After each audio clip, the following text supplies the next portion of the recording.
his subject. Upon accepting it, Nebula gains dominion over demonic magic, specifically electricity. Nebula is thoroughly satisfied with how everything turned out. Forcing a spirit of demonic magic to submit and integrating its magic into divinity is the only way to wield demonic power without suffering a penalty. The credit goes to Rakrak, who understood the situation well and handled it correctly. 9 years pass, and the scene transitions to the Lizardmen altar. Word has already spread that the blue insect god has bestowed Rakrak with the power of thunder and lightning. A human is learning the tales of the great Rakrak, leader of the chosen Lizardmen tribe. The one spreading the tales is a lizardman, an admirer of Rakrak. The human doesn't understand why a god of insects would bestow thunder and lightning powers. In response to this, the storyteller Lizardmen presents a different perspective to consider. The easiest and wise way to explain it is by imagining the color of thunder, which in their case is blue, and the name of their god, the blue insect god. The human is still confused about how the two relate, even after the explanation. He decides to drop the topic and introduces himself as Hui,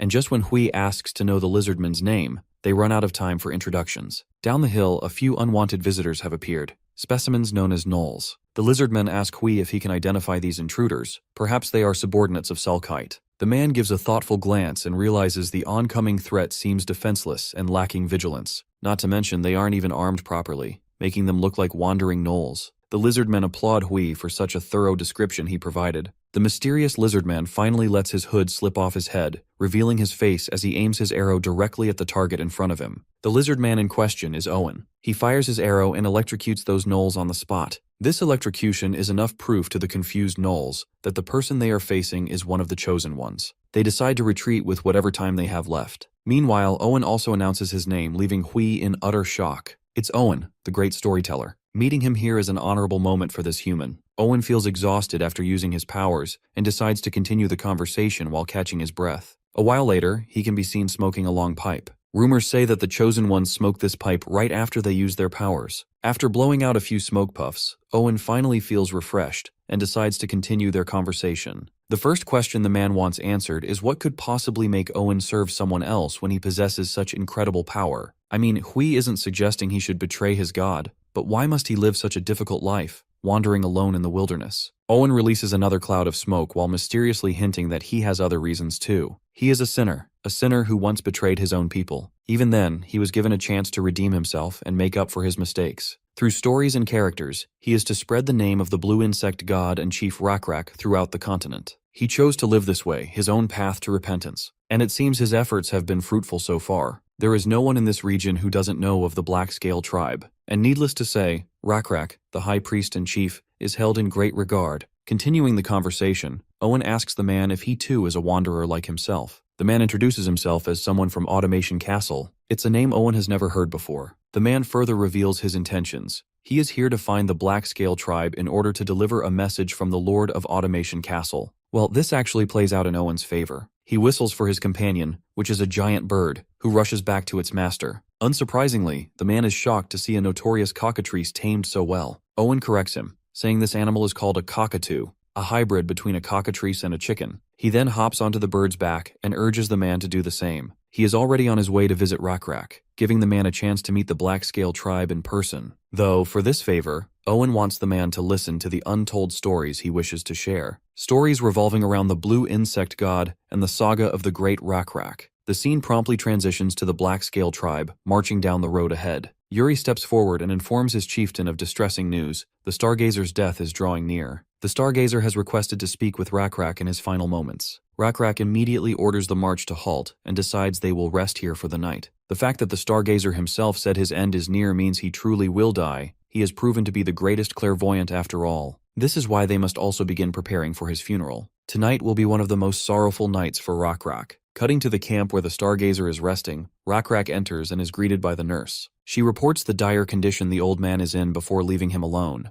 The sickly old man has weakened to the point where even keeping his eyes open feels exhausting. In his last moments, he reflects on the life he lived. He traveled uncharted territories and learned things that only he knows. On his journey, he even lost his arm and was ostracized. Only then did he meet Rakrak, the tribe's chief, and used his knowledge to educate others about the stars. Now, he has reached the turning point in his life, the moment when every lizard man eventually requires eternal sleep to escape the pain nurtured by time. But before he departs, he is glad to spend his final moments with the tribe's chief. He wants to quiz Rakrak with a question nobody else seems qualified to answer. The million-dollar question: what awaits people after death? Since Rakrak is the first to be chosen by their god, the favorite among them all, only he can satisfy this curiosity. He wants to know why death is called eternal sleep. Do the deceased dream forever? Is there a possibility that one might be stuck dreaming nightmares eternally? Rakrak responds bluntly that he doesn't know how to respond to these daunting questions. He isn't even sure what makes him qualified to answer such a philosophical question. The stargazer recalls how the beetle god always showed them the right path whenever they were lost. Perhaps the god will continue to do the same after death. Would he also guide wandering souls? For now, Rakrak can't help but agree with the stargazer. As he once guided them when they were lost in mortal dust,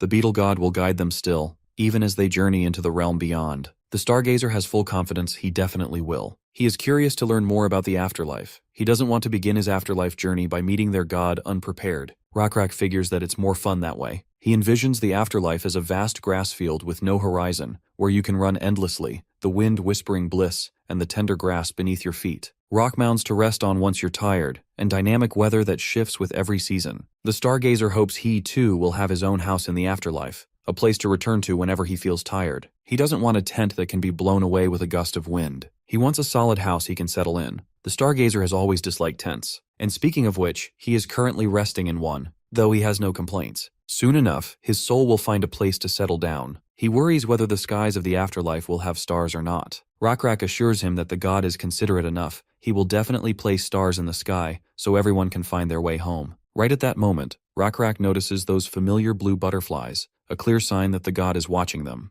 The god has arrived to claim the stargazer's soul. Once the soul is claimed, the old Lizardman is finally put into eternal sleep, no longer existing in the mortal world. It's high time for Nebula to create the afterlife his people desire. The system prompts him that the conditions for creating the afterlife have been met, giving him the option to begin the creation. He has enough resources, levels, faith, and a large archive of souls to trigger the formation of the afterlife. You see, the afterlife is a crucial mechanic in this game. A player's chances of winning increase significantly by building a good afterlife. Just like opening the gates of heaven for those who lived noble lives and punishing sinners, it can reinforce morals and ethics, or function as a warrior's training ground, like Valhalla. This game even allows you to send deceased warriors back into the real world, meaning they can serve as hidden aces in war, giving the player a critical advantage in later stages. Nebula finally releases all the butterflies that signify the souls of the deceased, letting them settle in the afterlife, known as the primordial prairie. On this vast grass field rests the stargazer, who opens his eyes for the first time in this place. He can sense and feel everything around him, realizing he isn't imagining anything. He isn't dreaming. This is the afterlife, the prairie he and Rakrak envisioned together, though the place lacks stone mounds to rest on and a solid house to live in. But then again, one shouldn't be too greedy. In fact, he doesn't even feel the need for a house anymore. The place is perfect, a gift anyone would cherish. Not only that, the other Lizardmen are here as well, sleeping peacefully. He is currently the only one awake. He decides not to disturb them, and lets them rest. There is also a child among them, a young Lizardman who looks familiar to the stargazer. If his memory serves him right, a catastrophe once struck when the Goblin Alliance launched an ambush, killing many members of the Lizardmen tribe.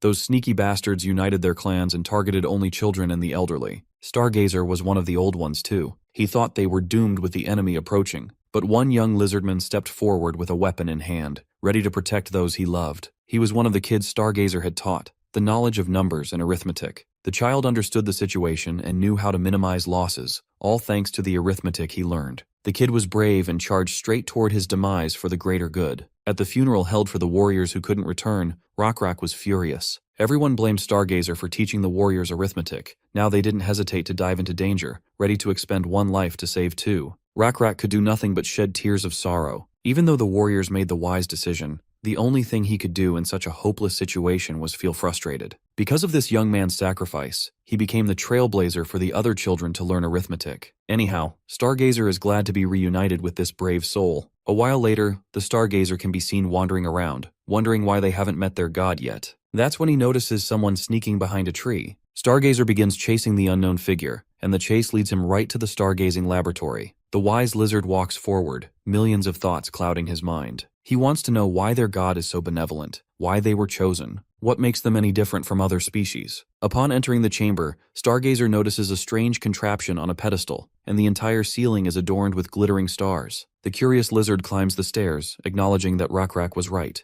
There exists a house made of stone and stars. Approaching the machine, he peeks through the nozzle and sees an entire galaxy with his own eyes. He can see the Nebula Galaxy, This is his first time seeing stars so closely. The revelation completely shifts his understanding of the cosmos. If only he could share this knowledge with the people in the real world, it would be a game changer. Meanwhile, Nebula watches Stargazer reach this epiphany. He wants Stargazer to realize that he has perfectly followed the path shown to him. The afterlife is not merely a destination for the dead. The beliefs of their god shape the values of their followers. When Vikings die, their people envision a paradise called Valhalla. For cultivators, they dream of a peach blossom spring. Now you can imagine what happens when a scholar enters their afterlife. It becomes a foundation for technical advancement. Nebula is glad the afterlife is functioning exactly as he desired, especially since the threat approaches faster than ever. The clipped ear tribe is their current danger. These folks possess advanced ironworking skills and the ability to tame the formidable Gomchi beasts. Long story short, their technological prowess and strategic movements are far ahead of the Black-Scale tribe. The only reason this tribe has such strength is likely because they're backed by another player. This means war is inevitable and Nebula must prepare. Players are slowly expanding their territorial influence. To counter this, Nebula has invested heavily in his dominion over insects, currently commanding 3 types of insect swarms. One of them is the Locust Swarm, which Nebula simply calls the Swarm. He uses these critters to quietly sabotage players who rely heavily on agriculture. Then there's the second swarm, the Virus Swarm, also known as the Host, which he previously used against the Frogmen. These critters are continually expanding their arsenal of diseases. Last but not least, the Nest, which breeds all kinds of insects. This group is responsible for farming experience passively, while Rockrak focuses on uniting the neighboring tribes. Given the pace Nebula is moving, he is certain it won't be long before he takes over the southern peninsula. The first major hurdle in Nebula's expansion plan is dealing with the player who commands the Knoll tribe. Cutting back to our Lizardmen tribe, Owen has finally arrived with Hui at Rakrak's resting grounds. Owen isn't thrilled to learn that Stargazer has passed away. Stargazer is so famous that even Hui has heard his name, though he's unsure whether visiting Rakrak on this day was the right decision. Owen reassures him that everything is fine. The Black-Scaled tribe considers it a good omen when a traveler joins their funerals. After all, it simply gives them one more person to share their sorrow with. The funeral ceremony begins, with Rockrak standing at the very front. Owen and his human companion join the ceremony as well. Hui immediately identifies the great leader of the Black-Scaled tribe, the chieftain, currently allowing tears to freely stream down his face. This surprises the man. He wasn't expecting the chieftain to weep so openly. His reaction makes Owen question whether humans are incapable of expressing sorrow. Hui clarifies that humans do shed tears, they're simply expected to suppress them in public. Crying is considered a sign of weakness, and they must maintain their dignity. Dignity is a concept Owen has heard of before, but he keeps Hui from teaching it to the other Lizardmen. He believes Lizardmen possess something far more profound than dignity. After the ceremony, he finally steps forward and greets his esteemed friend.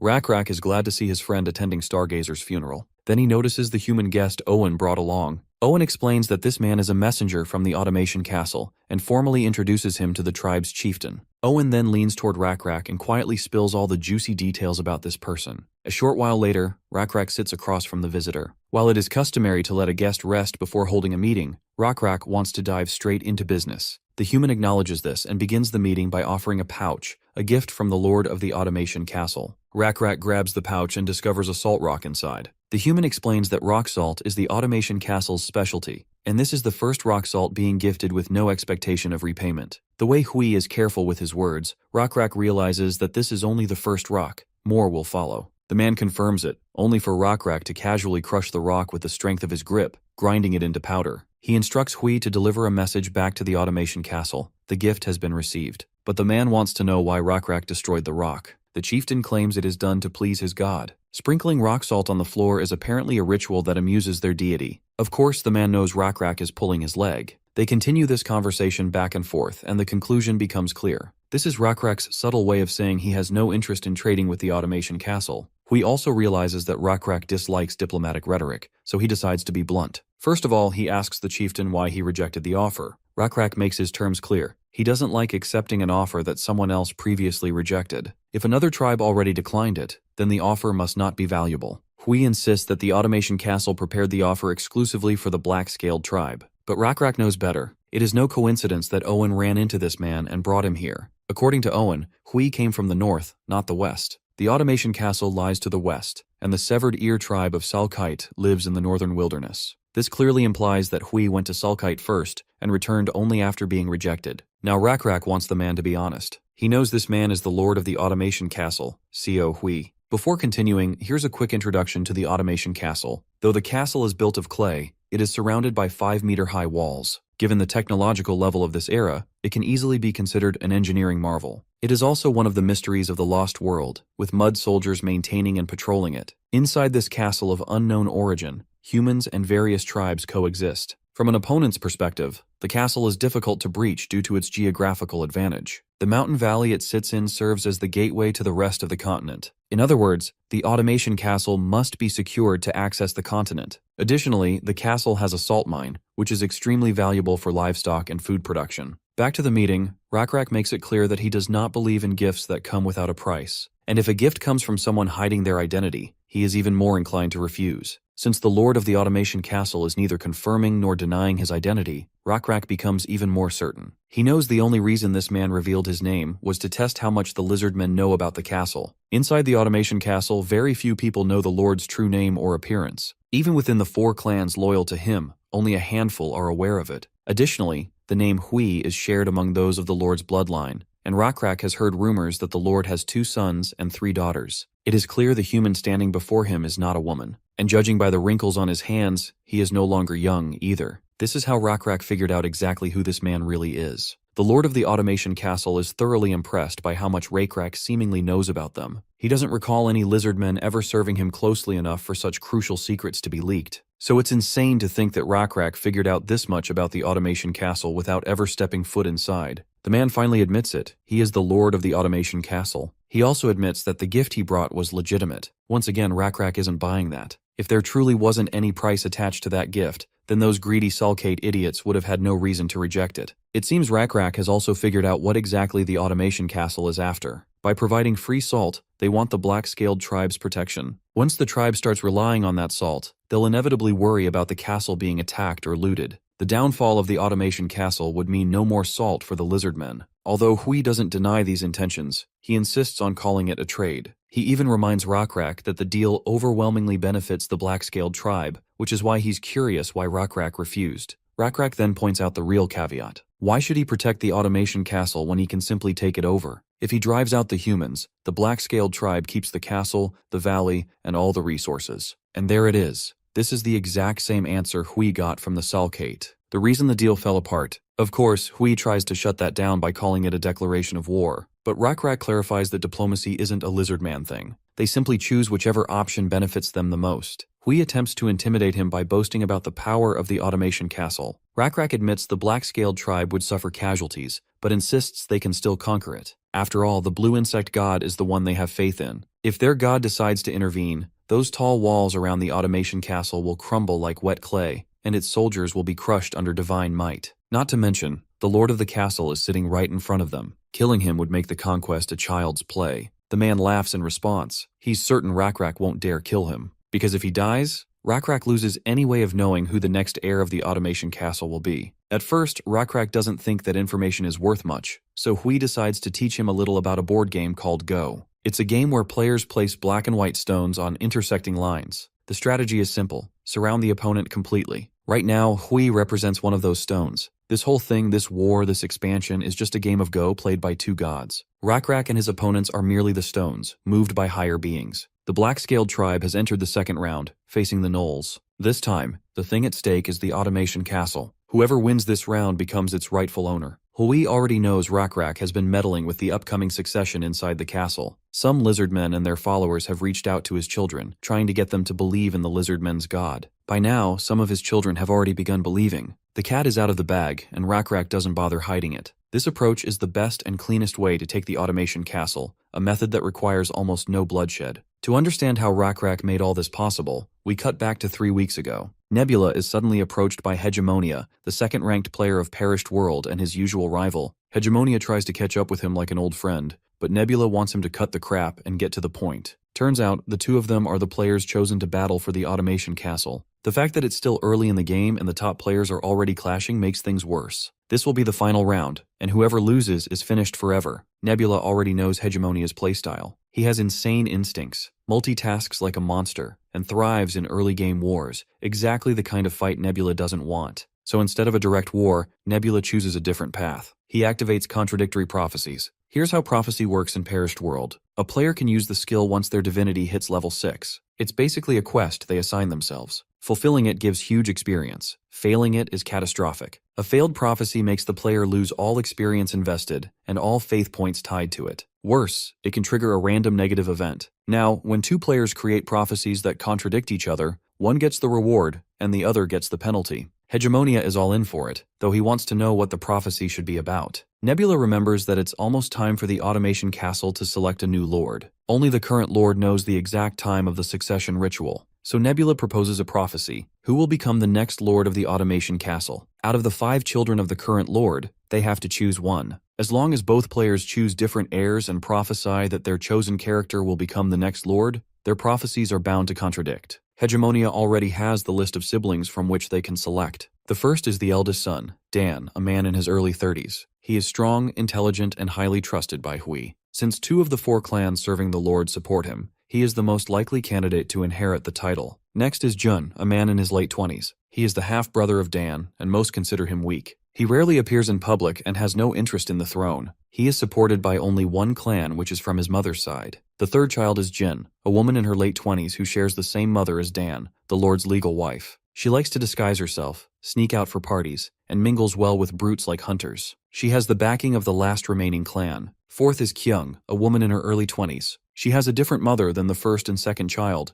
and as far as Hegemonia knows, her mother has already passed away. There is something uncanny about Kyung's appearance, an effect of a curse. Because of this, she has been isolated not only by the Lord, but by the clans as well. Last is the 5th child Min, currently in her mid-teens. She is said to be highly intelligent and talented in many ways. Being the youngest, she is naturally the most beloved by the Lord. With the 5 candidates introduced, it's finally time for both players to choose their characters. Hegemonia is even willing to give Nebula as much time as he wants. But Nebula has already done his homework. He's ready to make his pick. They each pick one heir, and the system prepares to initiate the contradictory prophecy skill. Before the skill activates, the system warns them of the consequences. Nebula accepts and proceeds to finalize his choice. Hegemonia selects Seo Hui's second child, Jun Hui, to be the next lord of the Automation Castle. Nebula, on the other hand, chooses the 4th child, Kyung Hui, the supposedly cursed one. Hegemonia is visibly surprised by Nebula's pick. Now that they have chosen different characters, the contradictory prophecy is officially triggered. Cut back to Rakrak and Hui's meeting. Hui has begun suspecting that the Black-Scaled tribe and the Null tribe are deeply tied to the rumors circling around,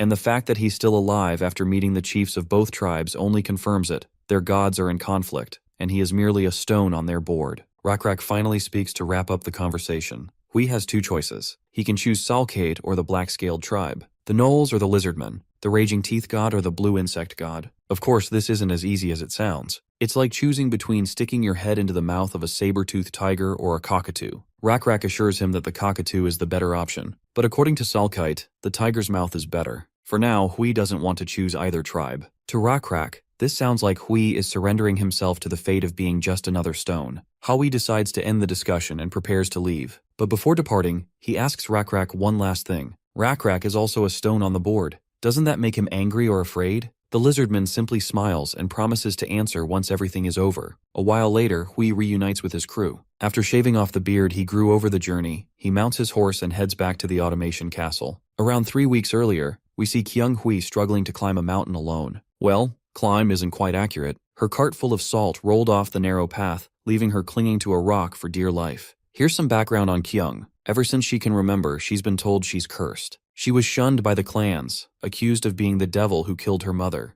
But she doesn't blame them. Ever since childhood, she has been at the center of one freak accident after another. At 13, she fell down the market stairs. At 14, she was accused of being a salt thief and got locked up for a few days. At 15, she fell through the bathroom floor. Yes, literally, that one almost killed her. Honorable mentions include water jars falling on her head or being chased all night by a pack of rabid dogs. So climbing this mountain shouldn't be too hard, right? Wrong. It's exhausting as hell. Right now, she's reached a steep section with nothing left to grab onto. If she jumps quickly enough, she might reach the next ledge. But it's risky, like very risky. Thankfully, she doesn't need to resort to such dangerous theatrics. A Lizardman is waiting over the cliff to lend her a hand. It seems like the girl is seeing this Lizardman for the first time and wants him to introduce himself. However, the Lizardman doesn't think she should worry about formal introductions given her precarious situation. He finds her quite bold for managing to take a cart fully loaded with salt down such a narrow path prone to landslides. If only the wheel hadn't broken, she would have crossed the mountains already. Upon her insistence, the Lizardman finally introduces himself as Saren Mule. She expresses her gratitude for the much-needed help and attempts to go on her way, but Saren stops her because he isn't done yet. The situation takes a twisted turn when she realizes that this Lizardman knows her real name. She immediately reaches for her knife while shooting deadly daggers through her eyes. Saren immediately surrenders, claiming that he learned her name from Chief Rakrak. To be honest, he admits that the chief is the one who ordered him to find her. The girl wants to confirm if he is actually talking about Rakrak the Hunter, the Lizardman of Thunder, and the first chosen one. What confuses her even more is why Rakrak would be looking for her. Saren doesn't know all the details, but the chief is most likely seeking her out due to the rumors circulating about her. It seems Kyung has no clue what rumors he is talking about. She's been out of the automation castle for a while now, traveling to buy silk. According to Saren, the first rumor claims that the Lord's second child will become the new Lord of the Automation Castle. As for the second, it claims the Lord's fourth child will take the throne. Hearing rumors revolving around her, it's a no-brainer that these are fake. After all, she is an illegitimate child who isn't even interested in the Automation Castle's politics. It is highly likely that one of her brothers spread those false rumors to gain something out of it. So she figures she isn't the person Saren should be looking for. Instead, he'd better go find her other siblings. Internally, however, she finds her situation quite distressing. This Lizardman knows her true identity, even though the children of the Lord must keep their identities a secret. Even though this guy is strong, she feels she has no option but to take her chances and kill him. It looks like Saren knows exactly what she is thinking. This is why he reveals that he has also been ordered to protect her. Of course, this throws her into confusion, prompting the Lizardman to explain the situation. Even though she deems the talk of the town to be mere false rumors, the main families of the Automation Castle wouldn't just overlook them. They will do their absolute best to eliminate her to reduce the variables in play before the succession ceremony. The woman refuses to consider his help, claiming she is more than capable of protecting herself. But Saren sticks to his guns. He will honor the orders he has been given. Eventually, she pulls back her bangs and shows him the horns protruding from her head. She has trimmed them, but they will grow back from the base. It's a curse she has been haunted by, born after tearing through her mother's belly with these very horns and killing one of her siblings along the way. She believes she only attracts misfortune to others, which is why she prefers to be a loner. Saren feels sad about her condition, but he doesn't really care if she is cursed or not. He is here to represent the will of the tribe as per the orders of the chief. If she refuses, he will be left with no choice but to use force. Kyung internalizes her situation. If scaring this big guy doesn't work, she has no option but to cave in. Now that she thinks about it, given the terrain, traveling with this Lizardman isn't a bad idea. After all, he has sworn to protect her life, which means he's going to help her if she puts herself in danger. First, she needs to get the silk, so she decides to go down and then come back up. Saren reminds her of the injuries on her leg. Instead of diving deep into the thick of it recklessly, it would be way better if she learned to ask someone for help. The girl gets embarrassed. A while later, they are on their way, with Saren carrying the silk. As they walk, she questions how he figured out her location. Well, Saren had been looking for her under the alias everyone knows, Mingzi. Her associates didn't even ask for a bribe for the information. They were more than happy to give it up for free. They also told him that she holds an ambition of starting her own silk business. From there, Saren learned that one of them even lent her a cart, which she never returned. This girl basically ripped off the poor guy, and it has been a few days since she went missing. Saren finds it hilarious that she wants to build a big business, yet she is trampling all over the fundamental of every business, which is trust. After a short walk, the automation castle is right in their sights. Then, things take a twisted turn. Someone tries to ambush her with a thrown dagger. Saren shields her with his own body, leaving the dagger lodged in his hand. The ones trying to assassinate her are these green guys. Seems like the succession battle has already begun. In no time, Saren manages to dismantle all the goblins. Even Kyung is surprised by how skilled this Lizardman is in combat. Speaking of which, she recalls learning about an infamous Lizardman warrior called Yuri. Saren confirms the rumors. He is actually the best warrior in the black-scaled lizard tribe.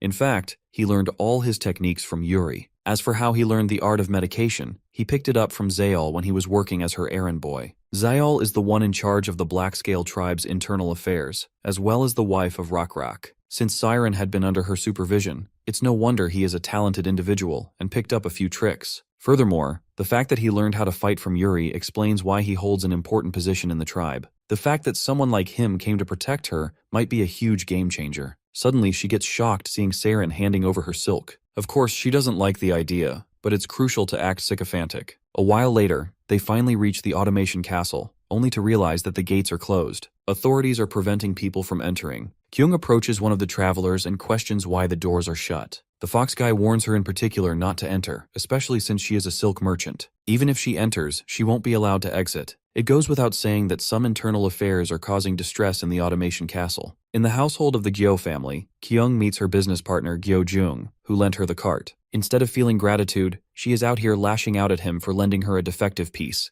though Gyo Jung believes it's her own fault. Anyhow, he asks if anything noteworthy happened during her travels other than the cart crash. Kyung reveals the assassination attempt, which she luckily survived thanks to this Lizardman. Siren introduces himself and Gyo-jung responds in kind. He is the leader of the Geo family, one of the 4 families of the automation castle. Siren feels glad to announce that the goblins who attempted the assassination claimed that the Geo family was unrelated to the incident. The leader of the Geo family doubles down on this, stating his family wouldn't stoop so low. Kyung then questions him about the reason behind the strict surveillance in the automation castle. She is pretty sure no one would give a damn just because the cursed 4th daughter was ambushed. Well, it turns out an assassination attempt took place inside the castle too. Now that the castle lord has left, a leading heir of the automation castle, her brother Hui Dan, went missing. A while later, all 3 visit the room where the assassination attempt took place. The room fills Kyung with nostalgia. She was very close to her brother at a young age, but they grew distant as time passed. Siren suddenly notices blood staining the floor. The stains clearly show that someone tried to wipe the blood away. If the puddle of blood was this big, it doesn't take much effort to deduce that the victim is already dead. Even the authorities found the evidence, but the problem is, they couldn't find his corpse. After finding these traces, they blocked off the castle gates so the culprit wouldn't be able to take the corpse out. The corpse will definitely rot and start to smell. If that happens, it's only a matter of time before the culprit is caught. But then again, Kyung finds it odd. The culprit mustn't be dumb enough to not consider this possibility before committing the murder. Regardless, it's not her problem, and she decides not to think too much of it. Out of the blue, she senses an ominous presence. Something dark is talking to her. The entity is willing to expose the culprit. As she is occupied with her internal turmoil, Siren can clearly sense that she is feeling unwell. It looks like she has found the answers they had been investigating. She wants to know about a person who possesses a pot big enough for a corpse to be stored in without being suspected. They need a person who utilizes pots used to store meat. 2 names come to mind, either the owner of a butcher shop or a hunter. If someone wanted to prolong the decay of a corpse, preserving it in salt is an optimal solution. Someone who can easily take a hunter around with them in the castle, and someone who has a lot of meat preserved in salt within pots at their home. Someone who naturally visits the office. If they are to narrow down the culprit with the conditions mentioned, the only person that fits this description is also a candidate for succession. That person is Hui Jin, Kyung's sister. Of course, Kyung's suspicions were right on the mark. Thus, even after she shared this tip with only a few individuals within the castle, by the time everyone had learned of Dan's death, they were already considering Jin as the main suspect. With no choice, Jin was forced to flee the automation castle since she was exposed. But her journey was cut short by her younger sister, Hui Min. She ambushed her own sister and had her killed right in front of her eyes. Then, she too got ambushed by her brother and stabbed to death along with the men who came to take care of Jin. With 3 siblings already pushing up daisies, Jun's path is mostly clear. The only target left for this man was our girl, Kyung. In the following days, Kyung got the shocking news that Jin and Min were found dead. At the same site where the other bodies were discovered, they found Dan's body too. By now, even a fool would understand who is behind all of these assassinations. Of course, that's Junhui. He knew Jin would strike first, and that Min would see it as an opportunity. Since he knew his siblings' sinister plans, he waited until they got rid of each other. She can tell that the assassination attempt she faced was also his doing. If it weren't for Siren saving her life, people would have thought of it as nothing beyond a robbery. It's finally time Kyung is actually in trouble, and she is totally prepared to face it. Gyo-jung then briefs them about the recent meeting the Geo clan held. Although other families are rooting for Junhui since he has the upper hand, the Geo clan has decided to gamble on her. The girl is thoroughly grateful for the gesture. To this, Jung makes it clear that they aren't favoring her out of their relationship, but because it is a calculated decision. The entire Geo clan wants her to survive. Before leaving, she promises to try her best. This time, she indeed wants to survive and get over it. There is finally someone who has actually put their faith in someone like her, and she doesn't want to let them down. In the following days, Kyung is in one of the heated meetings. The members of the Geo clan want to get rid of Junhui altogether, rather than just dodging his assassination attempts. But then again, it's not that easy to pull off. The Sang clan as well as the Tu clan are both on his side. The only way they can win this succession war is if they get at least the Su clan on their side. While they argue back and forth, Kyung notices her antlers growing at an unusual speed. They are growing so fast nowadays that she doesn't want to bother cutting them over and over. Siren wouldn't even have let her try had he known that she would bleed if she cut them. Anyhow, she reflects on her current situation as a whole.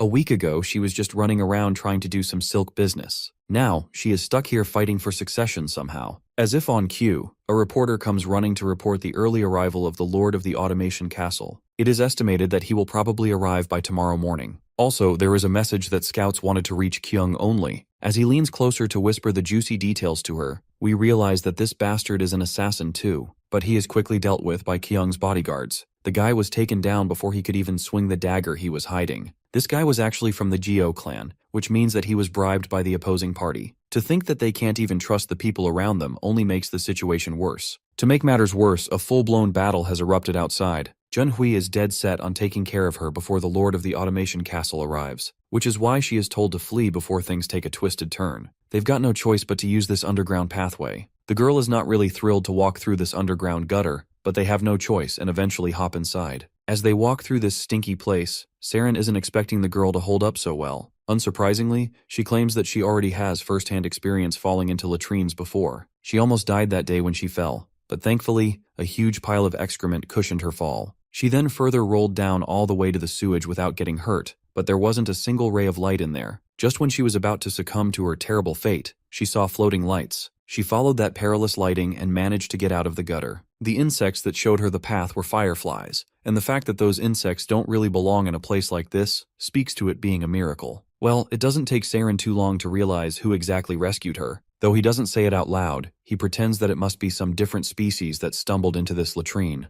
Eventually, they get to the exit door. Saren decides to take the lead from here. If he doesn't come back after some time, she is ordered to run in the opposite direction. While that guy is gone, Kyung is left there to think about how considerate Saren actually is. It is only because of him that she is even alive at this point. It's been 3 weeks that she has been arguing against his will, but he is stubbornly upholding his word. Suddenly, she hears some unpleasant sounds. This reminds her of the warning he gave her about running back. But instead of retreating, she rebels against her fears and dashes straight ahead to rescue her friend. As soon as she gets out of the gutter, she spots Saren pierced by a spear. Her brother Jun is also there, feeling smug about taking care of this lizard already. Saren, however, refuses to show any signs of weakness despite being injured. Jun finds the lizard quite bold for his persistence. He orders his lackeys to take care of Kyung while ignoring the lizard, but Saren isn't letting that happen. He charges forward and begins striking down those pesky humans left and right. After breaking off the spear lodged in his back, he expresses his frustration at her for making the wrong decision, even though running away was the optimal choice. Nonetheless, he also likes her boldness. She willingly took the plunge to fight rather than flee. He reckons that she is just like him. Even though he was only ordered to protect her, not risk his life, he did so nonetheless. As they stand side by side, ready to fight their enemy, Jun orders his lackeys to take down either of them and earn a cart full of silk. As much as those lackeys want to take down this lizard man, they are hesitant too. They are dreading the possibility that this lizard man might be the chosen one. But their wise leader reminds them that if he were one of the chosen, he wouldn't have hidden his power until he got stabbed in the back with a spear. Meanwhile, Saren is assessing his current situation. The wall on the other side is mostly concentrated salt crystal, and it is directly connected to a salt mine nearby. He tells the girl that they are going to run to the right, much to her confusion since there is a wall standing tall there. Saren admits that he is not a chosen one, but that doesn't mean he is just your run-of-the-mill lizard. After all, he is the second best warrior of his tribe. As the enemy charges ahead, he tells her to get ready to sprint in the right direction. My guy puts his hands over his head and bulldozes through the wall like a goddamn armadillo, much to everyone's shock. Seeing them escaping, Jun yells at his goons to chase after them. Even though our duo has escaped the immediate danger, Saren is bleeding heavily, making his escape hard. To make matters worse, they hit a dead end in the tunnel. Before he bleeds to death, she suggests pulling the rest of the spear out, but he decides against it. If he is to pull it out now, he is going to bleed uncontrollably. Unexpectedly, Kyung begins crying. Saren is astonished to see this, not because he is shocked to see her crying, but due to the fact that he is happy she is weeping for him. The girl blames herself for the misfortune she brings to people around her, and she blames her curse for this. However, Saren doesn't think that way. He reminds her of the astronomical amount of threats they have faced over the last 3 weeks. Despite it all, she has overcome everything and survived. Normally, people would call that good luck. This is the moment that changes everything for her. Her perspective indeed changes on her situation, forcing her to acknowledge that she is indeed blessed with good luck. Saren recalls the first time they met. He went down the cliff to retrieve the silk that day. While doing so, he noticed something strange about the cart. There were signs that someone had intentionally damaged the part of the cart that's supposed to hold the axle in place. She borrowed the cart from Jung before the fight for lordship had truly begun. As for past events, it is also suspicious that the flooring of the latrine broke so easily under the weight of a mere child. He believes that, unrelated to the fight for lordship, someone had been after her life. Once again, that ominous cursed sound echoes in her head. The voice exposes Kyung for pretending not to know the fact that she is being targeted. In fact, she also knew who has been after her and who actually wants her dead. Eventually, her brother and his goons finally corner the duo. He is feeling smug that they are now stuck deep inside the salt mine.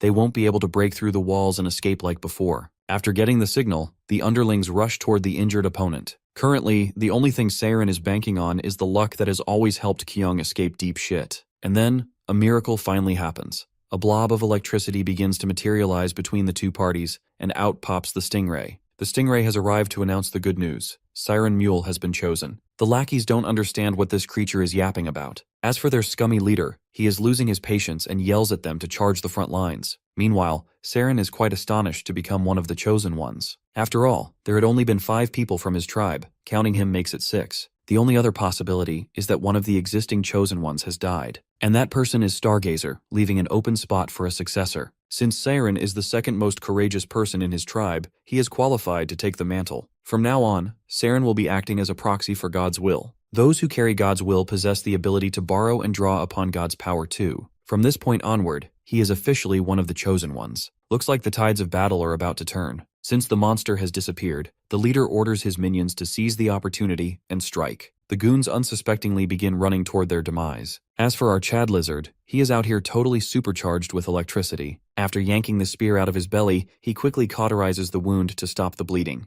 The poor guys heading toward him have likely failed to read the grim situation they're in. After extending his hand, he calls down a thunderstrike, electrocuting the entire flock and knocking them out cold. The ones remaining standing quickly turn on their heels and begin retreating, along with their coward of a leader, of course. I guess they are missing out on their only chance to capture our duo, because Seiran is exhausted as hell after that move. But Kyung doesn't seem to realize it. Given how strong this power packs a punch, why don't the Black Scale tribe fight the Clipped Ear tribe? It seems like Seiran knows the reason. This power has drawbacks that restrict the wielder from exploiting it. Seiran can already feel some sort of mental exhaustion kicking in. Perhaps this is why Owen would always smoke a cigarette after using this power. This makes Kyung concerned about him, but he assures her he's fine. In fact, he is feeling a little better now that he isn't losing any blood. A while later, Seiran can be seen frying the others in his path too. Let's not forget about Hegemonia, who had placed his bet on Junhui, the candidate who was supposed to win the succession ceremony. Hegemonia has no choice but to step in and not let Nebula snag the victory. He sends his saber-toothed lion to fight against Seiran. Our duo has no clue where the fuck this overgrown cat came from. The tiger runs out of patience and lunges. Seiran doesn't hold back either. He uses all of his power and electrocutes the big cat, roasting it alive. At this point, Kyung is losing her brain cells. How in the fuck does a saber-toothed tiger infiltrate the automation castle and come straight into the salt mines? She has seen so much unbelievable shit in just the span of a few hours that she wants to faint. Seeing yet another bizarre thing outside this cave is the last thing she wants to happen. Outside the cave, they finally corner Jun, who has the audacity to complain about his situation. His audacity surely gets on Kyung's nerves, since he was the one who started all this shit. Instead of taking accountability for his actions, the bastard pins all the blame on her for meddling in the fight for inheritance, which supposedly should have been only between siblings. He blames her for involving outsiders,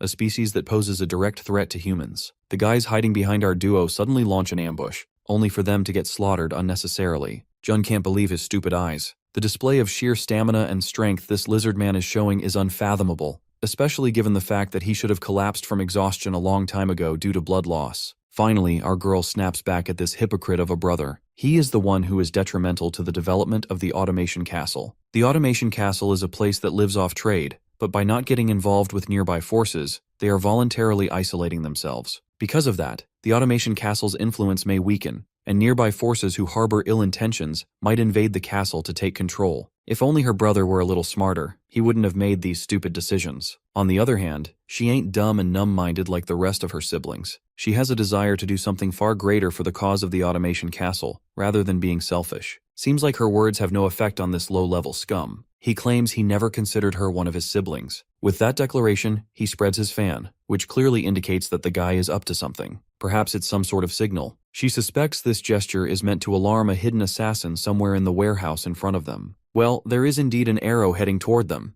Kyung's ominous reflection makes her aware of it. The reflection makes it abundantly clear that they are about to die soon if the arrow isn't stopped. She is already too slow. Saren, on the other hand, has noticed the incoming arrow. However, he is short by a second. The ominous entity would have warned her about this assassin even before the arrow was released, but her horns aren't fully grown yet, so that possibility was out of the equation. Now Kyung gotta imagine a way in which she successfully evades the oncoming arrow. The girl thinks for a moment and figures that blowing wind can help the arrow ricochet in a different direction. The ominous entity approves of this possibility, and promptly, it generates a small tornado, causing the arrow to veer off course. Everyone is shocked, and so is Kyung. She is questioning the true nature of this ominous entity. What is this entity actually? A curse? Or luck? The entity claims she is neither of those. It can see limitless possibilities for the future, and can choose the path that will be most suitable for the situation and bring the most benefits. In simpler terms, the entity can manipulate probability. Right then, a system notification informs Nebula about Hui Kyung awakening a demonic property. It's called probability. Hegemonia feels like the biggest clown out here for thinking that what Kyung had going for her wasn't a curse after all. Bro is crashing out over his dumb mistake while Nebula is having a dab moment. Hegemonia is damn certain that this character had been identified as a cursed entity, so what gives? He blames Nebula for altering the character's description, but Nebula reminds his rival that her description had always been like this, even before they came into this world. This begs the question, how did Nebula know that she had a demonic property? Well, Nebula didn't know from the beginning either. He had thought it was a curse that brings bad luck as well, but then Nebula realized something. The countless unlucky-looking incidents that had happened to Hui Kyung were actually assassination attempts people made against her. He had realized this detail when the washroom floors broke. It was because the headmaid had destroyed the floorboards before the girl came inside. However, even in situations where she could have gotten stabbed or buried alive, the girl walked away just fine. It was then that Nebula finally had an epiphany. The thing inside Hui Kyung wasn't the worst curse of unlikeliness, but the demonic property of probability, which can bring a lot of fortune if used well. Even though Nebula got lucky with his pick, Hegemonia believes that he hasn't lost yet. His character, Jun Hui, still hasn't been defeated. The situation only swings in his favor when the Lord of the Automation Castle also arrives. He commands everyone to stop. Since the Lord himself has come back, the family would need to cease fighting. To end all of this chaos, the Lord will choose a successor. Hegemonia is dead certain that the Lord will pick Hui Jun as his successor. After all, both father and son share similar political alignments, putting Kyung at a significant disadvantage. Here's where Nebula strongly disagrees with his rival. The moment of truth has finally arrived. The Lord steps forward,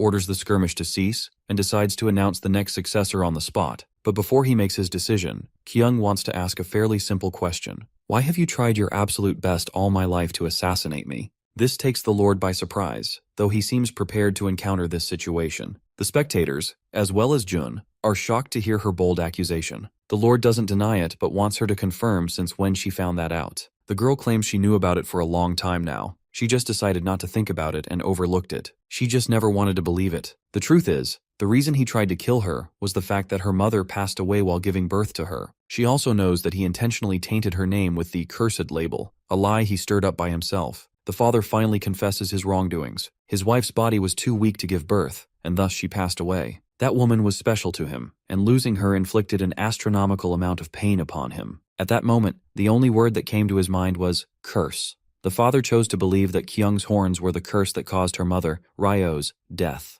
The position of Castle Lord was full of never-ending difficult days, and she had taken away the only thing the Lord held precious. Once the confession ends, Kyung gives her father the moment to make his final decision. However, his son Jun immediately interrupts, questioning his father if he is going to be swayed by guilt and pick her over him. The father reassures his worried son. Even though he is tired and emotionally drained, he will make his judgment purely for the sake of the Automation Castle. This is the last decision he can make with free will as a pawn of the gods. The Lord takes a breath as he is about to state his choice. Meanwhile, one of the gods in question, namely Hegemonia, begs and prays for the gods he knows to have the situation favor him. Nebula finds it quite ironic. Praying to gods won't do jack shit, because Hegemonia himself is the god. Meanwhile, Kyung's demonic property comes forth, and just by reading the mere lip movement of the Lord, it deduces that Kyung is to be the next owner of the Automation Castle, though Kyung doesn't seem too happy about it. The reason is that her father is merely choosing her out of guilt, even if he isn't aware of it. If she is chosen, it won't take long for rumors to spread that the Lord gave up his position to his daughter out of pity. Jun is further going to fuel these rumors. This is going to make her doubt herself, believing that she was merely chosen because of her luck, not merit. That's why the 4 families of the Automation Castle will refuse to follow her, and even the position of Castle Lord she receives will be at risk. Keeping this in mind, she insists to the demonic property that she doesn't want to be chosen as her father's successor. She wants to obtain that position by herself. So before her father designates her as the next lord, she interrupts and proclaims her desire to become the lord of the automation castle. Her confident declaration leaves everyone stunned, especially her scummy brother. You see, directly demanding the position of lord from the lord himself would be considered rebellion and a direct threat to his authority. That's exactly why everyone is wondering where the hell she got the courage to question his authority and threaten him in front of all the soldiers. In order to humble everyone around her, she gestures to Saren, and the Lizardman summons forth his electrical powers, causing a wave of shock. At this point, it should be pretty clear to everyone that Saren is a chosen one of the Blackscale tribe. Even if he doesn't have the ability to kill everyone here, he certainly has the ability to kill the Lord and take her away. However, Jun tries to convince his father that they are just putting up an act of bravado. The Lizardman is already bruised and battered. He has no strength to hold out against their men, but the father thinks otherwise. Back when he visited the Blackscale tribe, he had already observed the might of the Chosen One. For one thing, he is damn sure that Rakrak isn't someone they should mess with. The Lord internalizes his situation. Rakrak is a pawn of the gods, a stone on the table that is supposed to act as a deterrence, making sure the Lord of the Automation Castle isn't making foolish decisions. Anyhow, he warns her that if the Lord of the Automation Castle is to die without designating his successor, the families of the Automation Castle will delegate someone as the next heir from within their families, meaning Kyung will have no chance. Of course, Kyung is aware of the situation, and she is prepared for it. If that happens, she will merely lend a little help from the Blackscale tribe and expel everyone out of the castle who dares to stand against her. The scummy brother uses her words to yell at her, calling her ill-intentioned trash. At this point, the Lord of the Automation Castle knows what he is supposed to do. He steps forward and officially hands out his position to Kyung. Unsurprisingly, the scummy brother sinks down in utter defeat, his knees losing all strength. A few days go by, and the Automation Castle is livelier than ever, with its local economy seeing exponential growth. Everyone attributes all the credit to the fight that happened for the succession.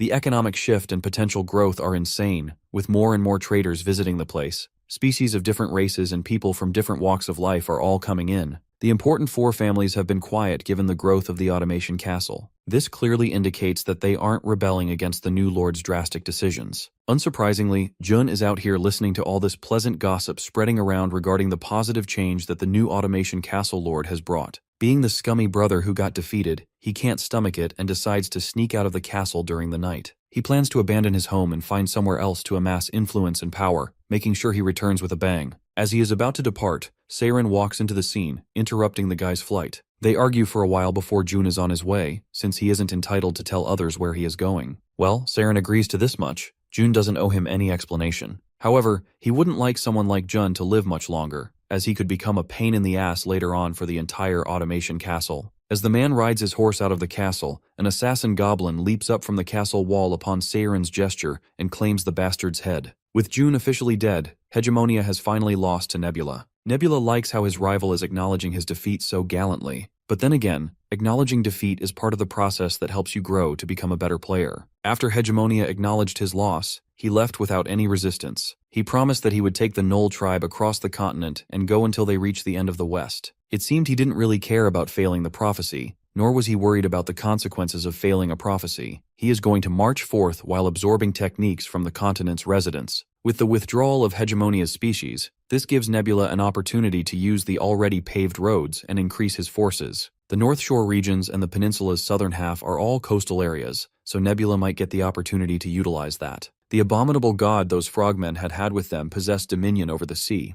but since the serpent only occupied a lake, he was not able to put his dominion to use. But since Nebula has that sea dominion, coastal areas may benefit him after all. That's a matter for later. For now, he wants to see the current lord. Cutting to Hui-kyung, the girl falls asleep and begins to descend into some sort of dream. Upon opening her eyes, she is met by a mysterious figure in a cloak standing in front of her. It doesn't take her long to realize that it's the blue insect god. Instantly, she falls down to her knees and bows in respect, grateful for the help and generosity the blue insect god has shown her so far. She is just a mere human and doesn't feel she is valuable to the almighty god. So she isn't sure how she is going to pay him back for his help. Nebula suddenly conjures up an iron plate in the palm of his hands. It's a metal that merchants use to trade. She openly admits to being short-sighted and apologizes for not understanding what the Almighty wants to tell her. Perhaps she considers that God is asking her for money. She is suddenly spooked by Saren, who comes from behind. She is shocked that how is he even here? And before she can ask him any questions, her vision fades, snapping her back into reality. She knows what she saw wasn't just a simple dream,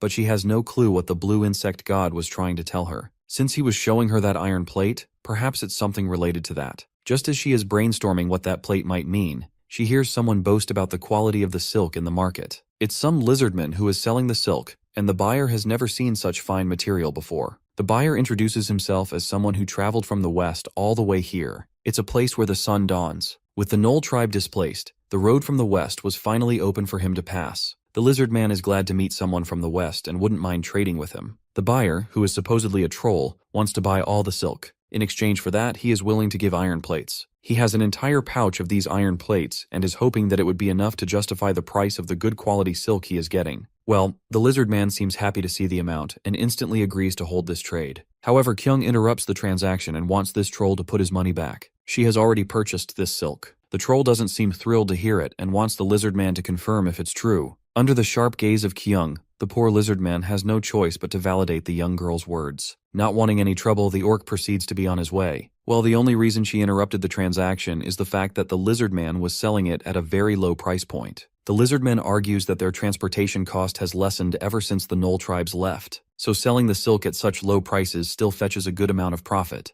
Of course, Kyung-hui knows this much too. After all, she is a merchant. But here is the real deal. Only the black-scale tribe is capable of producing such niche products, meaning even if it costs very little to produce these niche items, they don't really need to lower the price along with it. Any product that falls into the luxury category can be charged for more. There is also another important thing she wants to mention here. It's the iron plate the troll had earlier. She puts one iron plate of her own on one side of the scale, while placing the troll's on the other. By comparing the weight, it becomes clear that the orc was giving them an inferior quality iron plate. It weighs very little compared to the other iron plate. She lectures him to always check the weight of the iron plates before closing any deals. Right then, Rockrak arrives there with an iron plate of his own. He liked that weight-balancing contraption and wants her to weigh his iron plate too. Upon grabbing it, the girl realizes that this particular iron plate is very different from the others. Rockrak explains that this iron plate is made out of an ancient relic they found in an ancient ruin. It's of good quality, but it was too hard to smelt, so the blacksmiths gave up on it altogether. This is why he has come here, thinking that the automation castle may be able to smelt this iron and make weapons out of it. It is at that moment Kyung realizes what the blue insect god meant. He certainly wants her to create weapons. Of course, she proudly affirms that the automation castle can handle it. However, it looks like she is going to face some shame soon. The blacksmith she tasked to do this smelting task has came back with some caveats. At first, the dude was all confident that he could handle the job, so Kyung agreed. However, now the blacksmith reports that he was only able to produce literally a single spear point, working all night with all his might. What usually takes around 10 hits to mold iron is taking at least 30 to 40 hits. That's why he can't work on this shit for a prolonged period of time. If he is to take a moment of respite in between, the bloomery will cool down, which is going to consume more charcoal than necessary. Not to mention, training an entire staff just to smelt this metal is an entirely different ballgame. Eventually, Kyung dismisses the blacksmith with disappointment. While the blacksmith feels happy to finally be over this shit that is way above his paycheck, Kyung is feeling hopeless about how she is going to honor the promise she made with Chief Rockrak. Back then, she confidently took the job, but now retracting her words would make her look like a useless partner. However, Saren is dead set that Rockrak wouldn't take any kind of offense. After all, he is one of the most benevolent people out here. He wouldn't even say anything that might remotely make her feel bad about her failure on the job.